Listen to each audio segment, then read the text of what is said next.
అనంత రాజకీయాల్లో కీలక నాయకుడు పరిటాల రవి ప్రధానాంశంలో ఒకరైనటువంటి పరిటాల మరణానంతరం అజ్ఞాతంలోకి వెళ్ళి తిరిగి వచ్చిన అనంతరం అనంతపురం టీడీపీ జెడ్పీ చైర్పర్సన్గా తన కార్యక్రమాలు నిర్వర్తించి పనిచేసిన చమన్ మనతో పాటు ఉన్నారు. ఆయన అడిగి ఆయన జీవితం రాజకీయ అరంగేట్రం గురించి మరిన్ని విషయాలు తెలుసుకుందాం. సార్ నమస్కారం.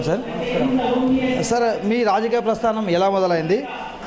పరిటాల రవితో మీ సాన్నిహిత్యం ఎలా మొదలైంది? మాకు పరిటాల రవితో సాన్నిహిత్యం అంటే ఈరోజు వచ్చింది కాదు. ఆయన తమ్ముడు గారు పరిటాల హరి అని ఉండేవారు. ఆయన తమ్ముడు నేను ఇద్దరు క్లాస్మేట్స్.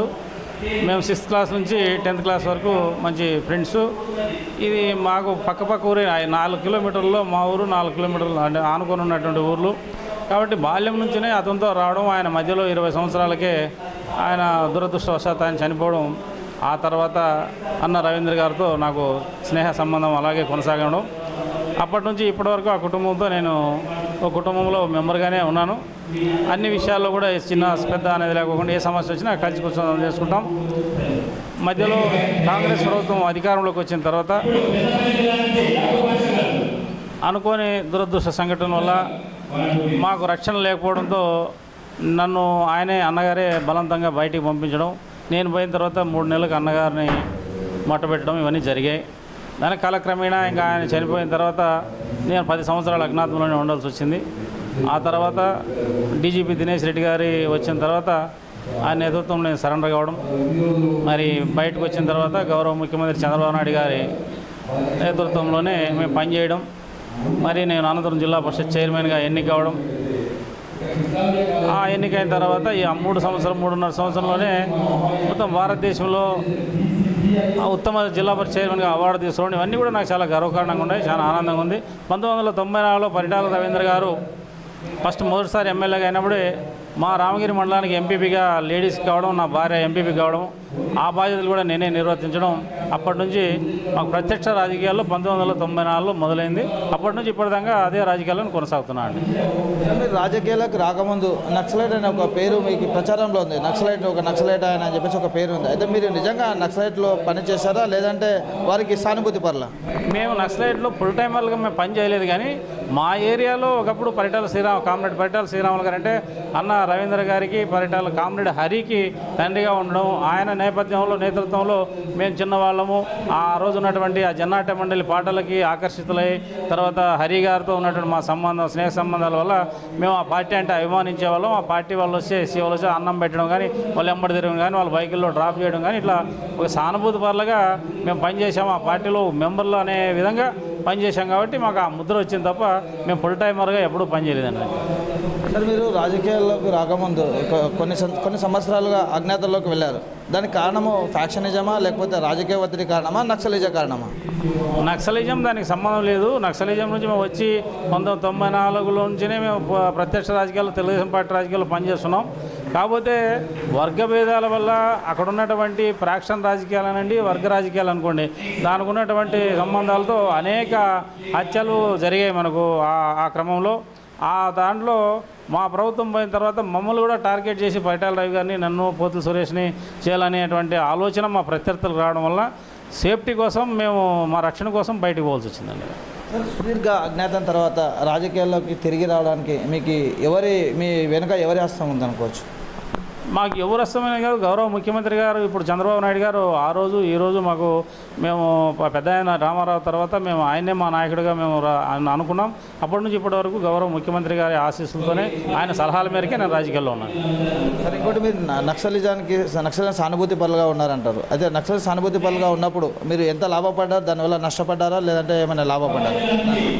దానివల్ల మాకు లాభము లేదు, నష్టము లేదు. కాకపోతే మేమంటూ ఒక వ్యక్తులుగా మేము నిలబడడానికి కానీ, ఈరోజు ఇప్పుడు జరుగుతున్నటువంటి ఈ సమాజంలో మంచి చెడును గుర్తించేదానికి కానీ, మేము ఒక బడుగు బలహీన వర్గాల నుంచి వచ్చినటువంటి వారం కాబట్టి మాకు కూడా ఒక రాజకీయ చైతన్యం అయితేనేమి, వాక్ స్వాతంత్రం కానీ, మాకు వాక్ చైతన్యం కానీ ఇచ్చిందంటే పీపుల్స్ వార్ పార్టీ సానుభూతి పరులుగా ఉండడం వల్లనే మాకు ఒక ధైర్యము, అది ఉత్తేజము ఇచ్చేదానికి ఆ పార్టీ మాకు ఉపయోగపడింది. కాకపోతే మేము క్రమేణా మేము ఈ ప్రత్యక్ష రాజకీయాల్లోకి ఒక గుర్తింపు రావడానికి కారణం కూడా మేము ఆ పార్టీలో సానుభూతిపరులుగా ఉండడం వల్లనే మా మండలం కావచ్చు, మా జిల్లాలో కావచ్చు మాకు ప్రత్యేకమైనటువంటి గుర్తింపు రావడం. మేము మంచిని ప్రోత్సహించామే కానీ చెడుకి ఎవరు ప్రోత్సహించలేదు కాబట్టి మాకు ప్రత్యేకమైన గుర్తింపు రావడం వల్లనే మేము అయింది. కాబట్టి మాకు మేము ఆ సానుభూతిపరులుగా ఉండడం వల్ల మాకు నష్టం జరగలేదు కానీ లాభమే జరిగింది అనుకుంటాను. సరే, అయితే పరిటాల రవి గారికి ప్రముఖ ప్రధాన అనుచరులుగా ఒక ఇద్దరు పేర్లు వినిపిస్తారు అనంత రాజకీయాల్లో చూస్తే. ఒకటి పోతుల సురేష్, ఒకటి చమన్ అని చెప్పేసి. అయితే మీ చమన్ పోతుల సురేష్ యొక్క సాన్నిధ్యం ఎలా ఏర్పడింది, ఇప్పుడు ఎలా ఉంది? పోతుల సురేష్ అనే వ్యక్తి ఇక్కడ గద్వాల్ సంబంధించినటువంటి వ్యక్తి. ఆయన అలంపూర్ సంబంధించిన వ్యక్తి. ఆయన ఇంజనీరింగ్ స్టూడెంట్గా మా అనంతపురం జిల్లాలో ఇంజనీరింగ్ కాలేజ్ చేరడం, ఆయన పీపుల్స్ వార్ పార్టీ రాజకీయాలకు ఆకర్షితుడై మా ఏరియాలో సీఓగా పనిచేయడానికి ఆయన ఇంజనీరింగ్ చదువుతాడు మా ఏరియాకి వచ్చాడు. ఆయనతో పాటు ఇంకా 5-6 మంది విజయభాస్కర్ రెడ్డి గారు కావచ్చు, సత్యం కావచ్చు, వీళ్ళందరూ కూడా రావడం. మేము కూడా అదే ఏజ్ వాళ్ళం కాబట్టి అందరూ సమకాలికలుగా వాళ్ళని ఎక్కడన్నా బైకుల్లో డ్రాప్ చేయడం, పిలిచిరావడం, ఇడిచిరావడం, ఇట్లా వాళ్ళతో ఉన్నటువంటి సన్నిహితంతో సురేష్ గారి మనస్తత్వం మంచి అట్రాక్టివ్గా ఉంటుంది మనుషుల్ని. కాబట్టి ఆయనతో నాకు మంచి స్నేహం ఏర్పడింది. అన్నకి మాకు ఆయనతో ఆ రకంగా కొనసాగి మాకు రాజకీయంగా కూడా ఆయన ఇప్పటివరకు అంతా కలిసి పనిచేస్తున్నామండి. సార్, ఇంకొకటి ఇప్పుడు 2019 ఎన్నికల్లో ఇప్పుడు జెడ్పీ చైర్మన్గా 2.5 సంవత్సరాల మీరు జెడ్పీ చైర్మన్గా ఇప్పుడు అనంతపురంలో చేశారు. అయితే రాబోయే 2019 ఎలక్షన్లో మీ పాత్ర ఎలా ఉండిపోతుంది, ఎవరి వైపు ఉండబోతుంది? నాకైతే ఎందుకంటే మేము గతంలో తెలుగుదేశం పార్టీ ఆవిర్భావం నుంచి ఇప్పటివరకు చూసాము. తెలుగుదేశం పార్టీ ఆవిర్భావం తర్వాత అధికారము, ప్రతిపక్షము రెండూ చూసుకుంటూ వచ్చాం. చాలామంది ముఖ్యమంత్రులను చూసాం.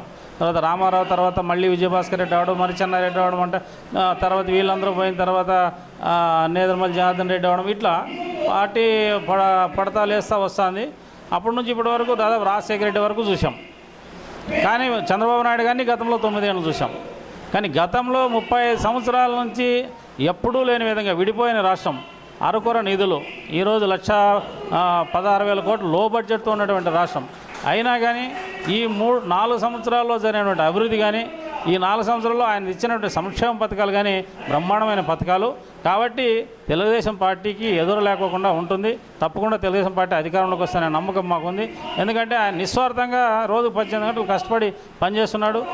ఇక కర్నూలు జిల్లా ఉన్నటువంటి మా అనంతపురం జిల్లాని ఈరోజు కోనసీమ మాదిరి ప్రతి చెరువులో నీళ్లు నింపి బ్రహ్మాండమైన పంటలు పండుతున్నాయి. కాబట్టి ముఖ్యమంత్రి గారే కొనసాగుతారు, తెలుగుదేశం పార్టీలోనే కొనసాగాలని అనుకుంటున్నాం.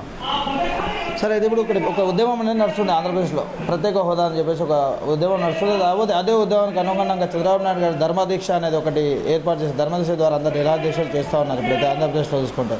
అయితే ధర్మదీక్ష అనేది ఒక బూటకం అని చెప్పేసి ప్రతిపక్ష పార్టీలు బీజేపీ కానీ వైఎస్ఆర్సీపీ కానీ అంటున్నాయి. దానిపైన మీ కామెంట్ ఏంటి సార్? బీజేపీ అనేది కేంద్రంలో ప్రభుత్వంలో ఉంది కాబట్టి వాళ్ళు కామెంట్ చేయడం అది సహజమే. ఎందుకంటే వాళ్ళ ప్రభుత్వాన్ని దుమ్మెత్తిపోస్తారని వాళ్ళని కప్పిపుచ్చుకునే దానికి రాజకీయాల కోసం ఏదైనా మాట్లాడతారు. కాకపోతే ప్రతిపక్ష పార్టీ అనేటువంటి వైఎస్ఆర్ పార్టీ కూడా వాళ్ళు ధర్నాలు చేస్తున్నారు, రాజీనామాలు చేస్తున్నారు. ఈ రాష్ట్ర ప్రత్యేక హోదా కోసం వాళ్ళు కూడా కష్టపడుతున్నారు. దాంట్లో భాగంగానే అధికార పార్టీగా మేము మోసపోయాం. 4 సంవత్సరాలు బీజేపీ వాళ్ళ మాటలు నమ్మి మాకేదో చేస్తారు, ఈ రాష్ట్రానికి ప్రత్యేక హోదా లేకపోయినా స్పెషల్ స్టేటస్ ఇచ్చి రాష్ట్రాన్ని ఆదుకుంటామన్నారు. అన్నీ కూడా మోసపూరితంగా చేశారు. కానీ తప్పనిసరి పరిస్థితులు కళ్ళ తెరాల్సి వచ్చింది.